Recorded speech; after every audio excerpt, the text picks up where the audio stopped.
So I descend from the royal family. I am the king and I'm the queen, and the angel is nothing but a servant. Who are the daughters of Jerusalem? We said earlier, angels of heaven. They are the daughters of Jerusalem, the angels.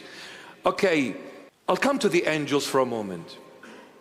Angels are referred to as the sons of God in Job 1:6. When we read in the book of Job, Old Testament, chapter 1 verse 6, the angels are called the sons of God. Now the word sons here means belonging to. Like, in a way, in a simple term, the people of Fairfield, the people of Sydney, the people of America, the people of Australia. Now the people of Australia are the sons of Australia, are the sons and daughters of Australia, but not in the literal sense as being given birth to. You know what I'm saying? But wherever you belong to, you are the son of that place. So the sons of God, angels, here literally means belonging to God, the angels of God. But what are we to God as humans? The children of God, i.e. born of God. You see, angels are not born of God. They are created by God. But us, no, we are born of Him. And to say this to you, it is only mentioned that God said, let us go down and make this human being, this man, in our image according to our likeness.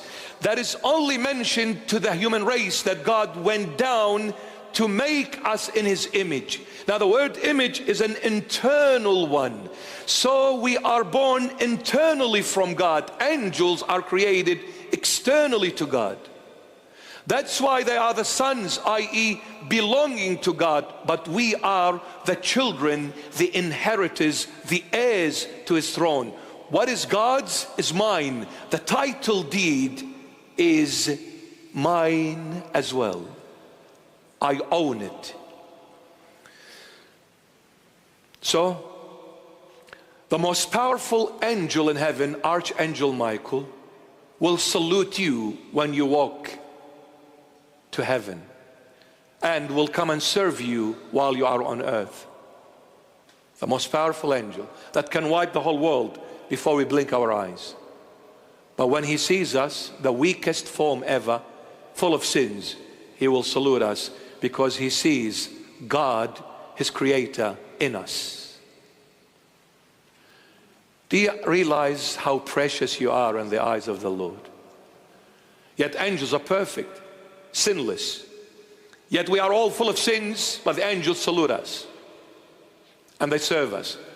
They can wipe us from existence, but they cannot, because their God is my dad. So I descend from the royal family. I am the king and I'm the queen, and the angel is nothing but a servant. Wow. Now she's saying, I'm dark but lovely, O daughters of Jerusalem. Daughters of Jerusalem are the angels. The word Jerusalem can have two meanings in the original text. Now in Hebrew, Aramaic, Syriac, same language, that's two meanings.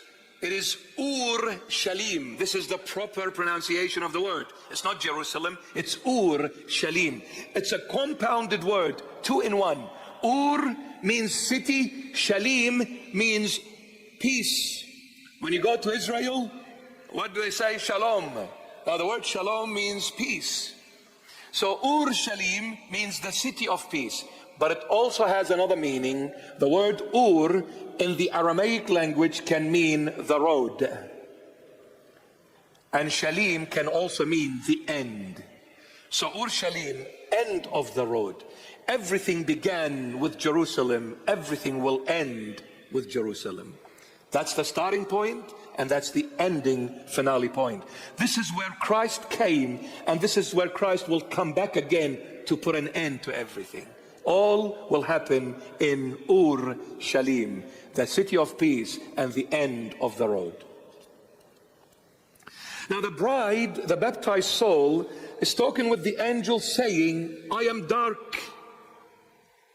This is the first problem I have after being connected with Christ. I am dark. Now, why I am dark? Because the reason being dark, number one, because since I'm living in the world made me dark because of its evil ways. Since I'm living in the world has made me dark because of its evil ways. And also, since I'm living in the body, because of its weaknesses, it made me fall into sin. Sin made me dark. Sin made me dark. But she's saying, I am dark, but what? But I am lovely, O daughters of Jerusalem. What she's trying to say, even though I'm dark, but my place is with you angels. I belong to heaven. I belong above. Because the one whom I entered into this matrimonial bond with happens to be the owner of Jerusalem. Christ is the King of Jerusalem. If Jerusalem is the city of peace, then Christ is the King of this peace. So since Christ became my heavenly groom, Jerusalem is mine.